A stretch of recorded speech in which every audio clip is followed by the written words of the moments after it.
Ken Morgan, thanks so very much, and welcome everybody. Happy Thanksgiving, or day after. Hope you enjoyed that leftover turkey sandwich. Dave Little here from the Sam McKee Memorial broadcast set. We have a fantastic Friday night of racing for you. 14 races, a plethora of betting opportunities for punters out there, and we have a very special guest in the co-host chair tonight. It's a trainer deluxe. My good friend Annie Stoebe joins us. Annie, so great to have you on set. Thank you, Dave. It's so great to be invited up here tonight. You know, it's great to have trainers on set because they give us a much different perspective. But you told me that you and your boyfriend Jeremy, you always handicap the races every night, don't you?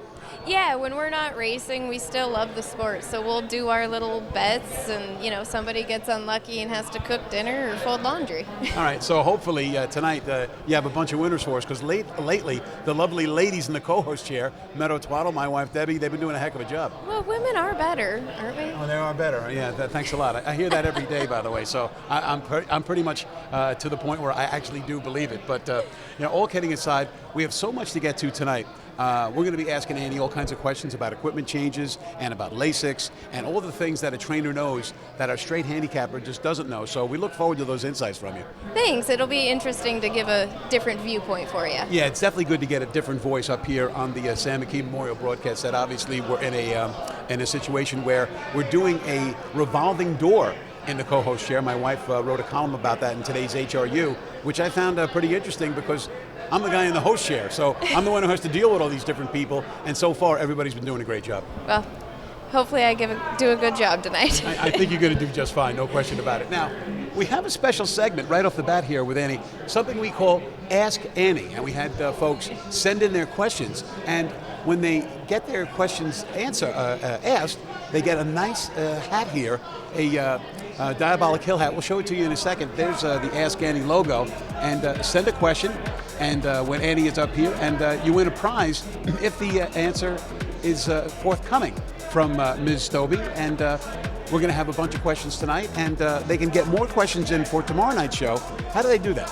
So you can either message me personally on Facebook, or they can reach out to you on X and send you a message. All right, so yeah, get your questions in, because obviously a lot we want to know from Annie, and you'll get a really nice Diabolic Hill hat. And we know that that's a horse who could very well be in the running and be in the hunt for the $1 million Hambletonian next year. So Wouldn't it's an exciting time for you. I would love it, but that's our goal for next year. Yeah, well, you got to winter really good, don't you? You got to take care of the horse. Oh yeah. Don't worry, he's all bubble wrapped for next year. Yeah. All right, let's get to it. Our first question for Ask Annie from Jim Befara.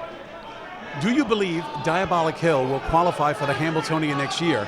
And when he does, who will you ask to drive him in the race? I have my opinion on it, but would you select a driver, maybe a guy like Dexter Dunn? Well, you know what? Todd has gotten along with him so well. I don't want to, if it's not broke, don't fix it. So all systems go with Todd next year, and Hambletonian is definitely number one on our list. You know, how did you arrive at Todd? Because obviously he's one of the top drivers in North America.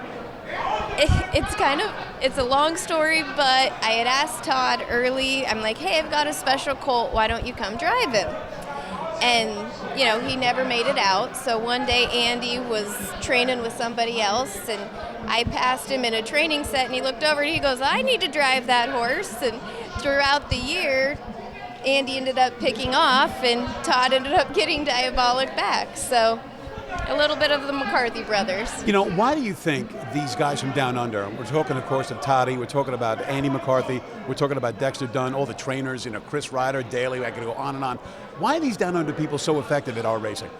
I think they're just tough. Right. Down under, they're tough. They're not scared of anything. They're not scared of work. And they do really good in our country. All right, let's go to question number 2. It's from Emma Christoforou. Hey. Young up-and-coming trainer, huge fan of Annie's, and was fortunate to meet her a few times. Emma's question is, in such a male-dominated sport, and being someone that many young women, such as myself, look up to, what words of advice do you have for the women in the industry trying to find their place, or when they're feeling like they just aren't good enough? That's very tough. The best thing you can do is have strong people and a really strong support system, because it's hard. It's very difficult, and if you're a woman and you have a bad day, you're emotional or whatever, just treat it every day, put your head down to the grindstone and work hard, and the results always come through. What has kept you going to push yourself to be at the top of this extremely tough game? I'm so competitive. I'm a very, very competitive person, and I love to win, and I take care of my horses so that they can. You know, do you think that is part and parcel? Because when I say there every time I have the last 3 times in the last couple of weeks, I'm sitting alongside my wife, and she's like, I don't want your horse to win, I want my horse to win. You know, she was, absolutely insane, wanting to come out on top. And I think that might be part of, there was a time when she was a handicapper at the New York Post where people would say, oh, does your husband do your picks for you? And, she found that insulting. And I can tell you right now, in 24 years, I never gave her one horse in terms of what her selections were in the paper. And I would assume if you gave her a horse, she would pick the opposite one, Right. just so you weren't right. Right. So, I mean, I think that there's something there where the women do feel sometimes in a male-dominated sport that, they're trying to say, hey, I can compete too. I mean, Linda Toscano is proof of that. Oh, she's definitely one female trainer I really look up to. All right, let's go to question number 3. It's from a regular of ours, Charlie Covell. And the question is the racing platform, specific to trainers, equal now for ladies and men? Yes, I would say that it is equal. That, as far as racing, there's no favoritism, men versus women. There's just less women. So that makes it complicated in itself, but as far as racing in general, it's very, there's no favoritism. Yeah, I think certainly that's due to the fact that more and more women have gotten good in the game, and now everybody is just like, it's not a good female trainer, it's just a good trainer. Correct. All right, let's move on and talk about Todd Morrison's question. Now, Todd says to ask Annie, how did a young woman from Montana get an interest in our sport? And right before we came down, by the way, Annie told me that she grew up and went to school. Your graduating class had 8 people in it? Yeah, 8 people. So how does somebody from those from those beginnings, a very rural beginning, get interested in our sport? So I had been brought out to the East Coast in a previous relationship, and I was giving a vet's wife riding lessons, and she was like, well, did you ever think about standard bred racing? And I was like, I don't know what they are. And a week or 2 later, I was applying for a groom's license with Brett Biddle, and now I'm here. Now, what is your association with Brett Biddle? So, first job I ever got in the business, and he taught me everything from grooming to training to driving. Now, where basically, I know Brett's name very well, but where did he do the bulk of his training in his career? At Winners Training Center, where I'm still located. Okay, and that is where? In Chesterfield, New Jersey. Okay, so that's down by Magical Acres, obviously. Correct, yeah, okay. 5 minutes away. Okay, so all right, that's Todd's question. How about Michael Langer's question? Even the trainers that deal mainly with trotters have a couple of pacers in their barn. Can you explain why, and this is an interesting question, why you're sticking with trotters only? I didn't even realize that. So, yes, I do stick with trotters only. I feel like I understand trotters, and if it's not broke, don't fix it. And this was my first year actually branching out, and because in previous years I've only done trotting fillies, so I really branched out this year by taking on colts, which paid off with Diabolic, but I plan to just stick with the trotters. Now, we know that a guy like Chris Ryder, he's got the touch when it comes to pacing fillies. I mean, it's amazing how many great pacing fillies that he's had. But he has other great horses too. So for him, obviously, it's a lot more opportunity. He has a lot more horses in his barn. If you had more horses, would you branch out to pacers? No, I'm happy with the trotters. So you really just like sticking with the trotters? I do. I love the trotters, and I don't see myself changing anytime soon. All right, so it's going to be Trottin' Annie. All right, now let's take a break from the questions for just a moment and talk a little bit about a trotter that Annie hopes is going to be in the winner's circle the next first Saturday in August. We talk, of course, of Diabolic Hill. Let's take a look at him on November the 15th, an exciting stretch run in the Valley Victory. Take us through it. All right, so I'm pretty sure at this point I was driving on Diabolic a little bit harder than Todd. He just dug in and showed how much heart he truly has. Now, so you come to the top of the stretch and you're on the lead, and then Jason and Spencer Hanover, they grabbed the lead at about the 16th pole. So you must have been saying to yourself, oh my goodness, we're gonna get beat here, no? Diabolic loves a fight, no matter who it's with, and I think he was just kind of waiting on that other horse. but he knew where the wire was and dug in when it was time. All right, so he won half of his 10 starts this year and banked over $500,000. Did he exceed your expectations or meet them? He met my expectations. Really? He showed that he was going to be great from day one, and he was able to fulfill those expectations, thankfully. Now, when's the first time you saw him? I saw him before the sale at Concord Farm, turned him out into the paddock. Mario's girlfriend was with me, and when he flew through that paddock, I swear he was going a 26 quarter, and I said, put that horse inside, I don't want him to get hurt, and he came home with us. Now, what are Diabolic's best attributes? His work ethic Right. is number one. That horse loves his job, and he definitely loves to work. Now, for the last couple of weeks, Annie and I have been in touch, obviously, and getting prepared for tonight. And she let me know something that Andy McCarthy actually shared with us in one of the stories that I wrote about Diabolic when he won early in the year. As Andy put it, he likes to be a naughty boy. So tell us a little bit about that. It was one day this winter, and I forget what he had done, and I came home and I'm sitting on the couch and I looked at Jeremy and I'm like, he's just diabolical.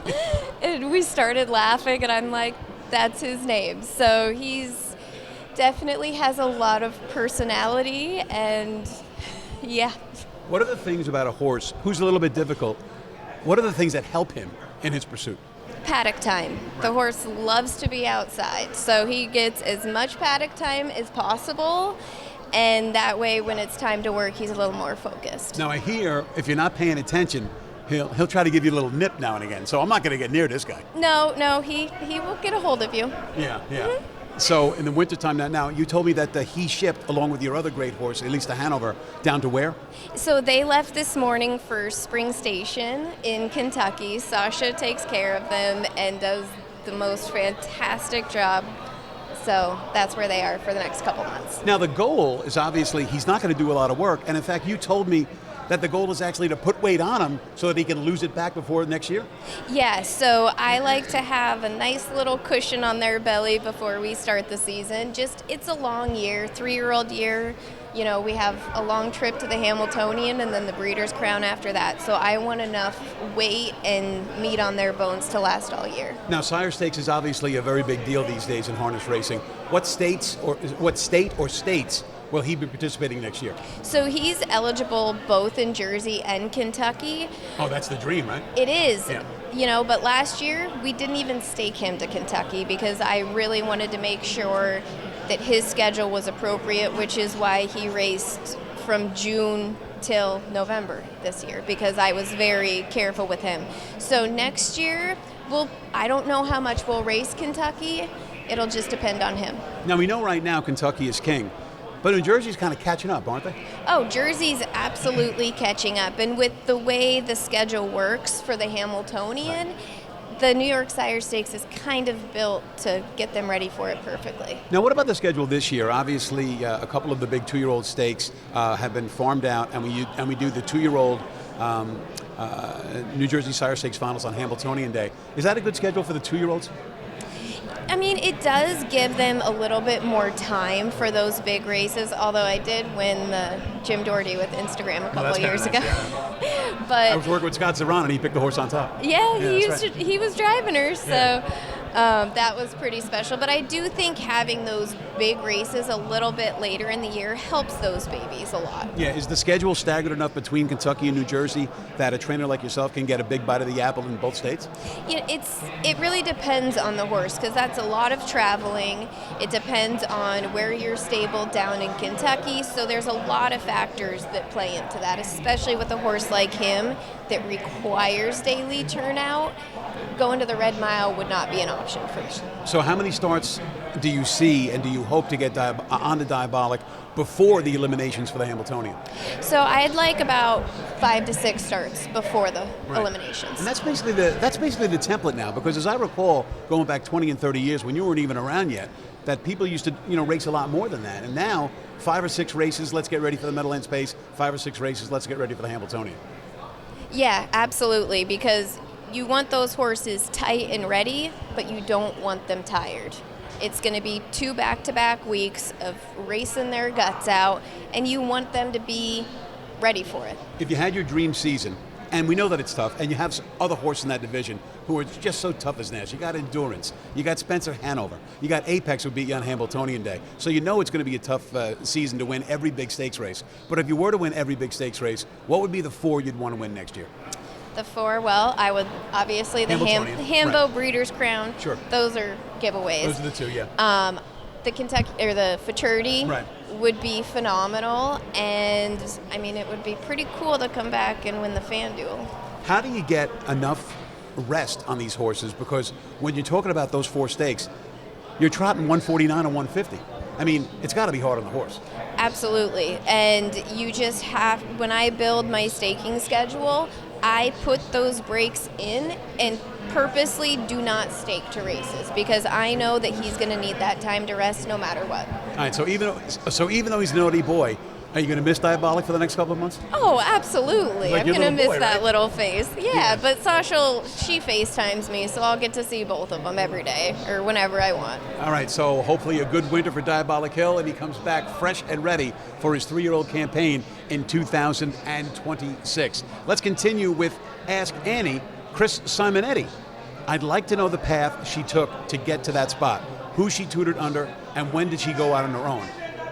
So I trained under Brett Biddle, Okay, yeah. and in 2020 I got babies of my own. Lynn Curry, who's my partner on Alista, he bought 2 babies for me to get started, and one of them, Mimi Ocean Hanover, I have her first homebred in the barn. So it's super special bringing me kind of full circle.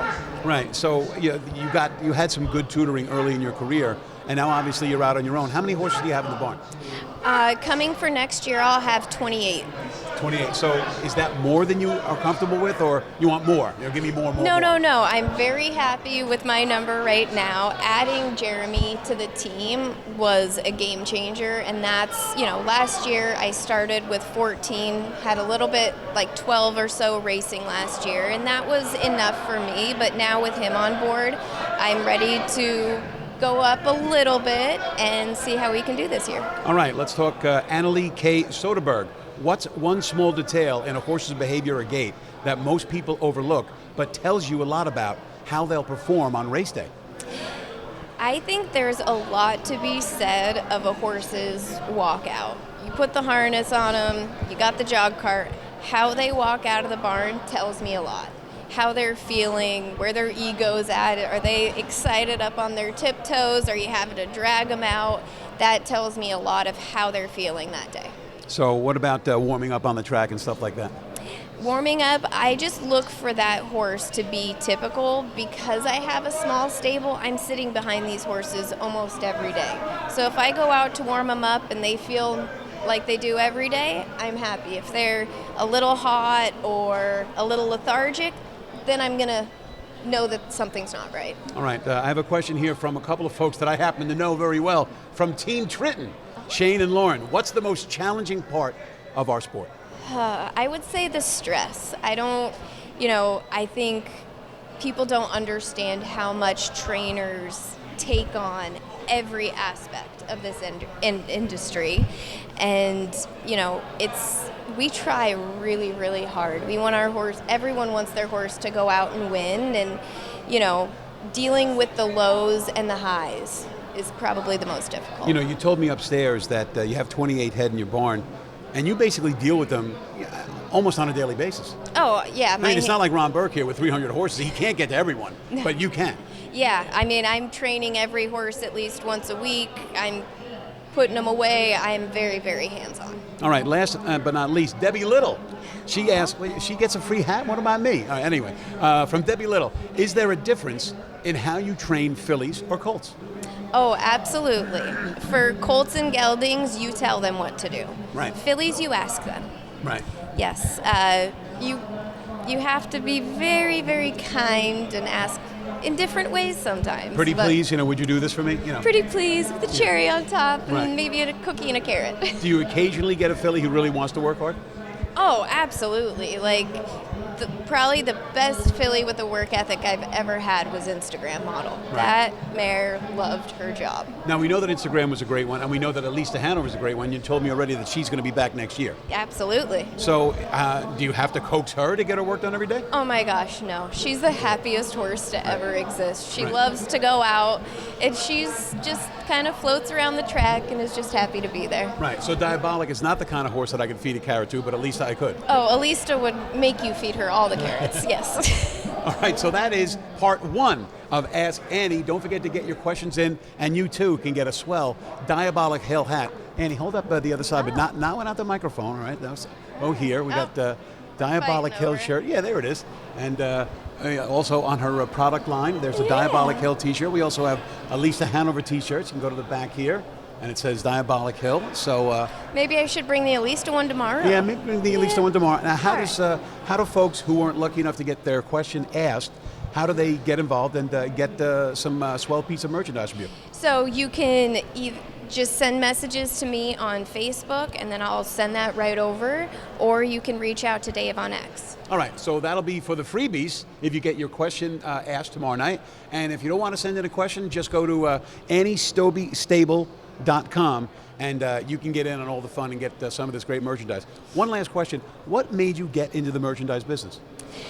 You know, I just have some special horses, and everybody wants merchandise. They want something for everything, and if you have special horses, why not showcase them? And I had a great logo made up for Diabolic, and it's just taken off. All right, well, merchandise and training, this girl does it all. And we're going to have part two of Ask Annie tomorrow night. So get your questions in, contact me on X, contact her on Facebook. More questions with Annie Stoebe tomorrow night. But for now, we're going to take a 60-second timeout. When we come back, we'll give out the hardware for Trainer and Big D's Tack Trainer of the Week, and we'll also talk about tonight's featured action.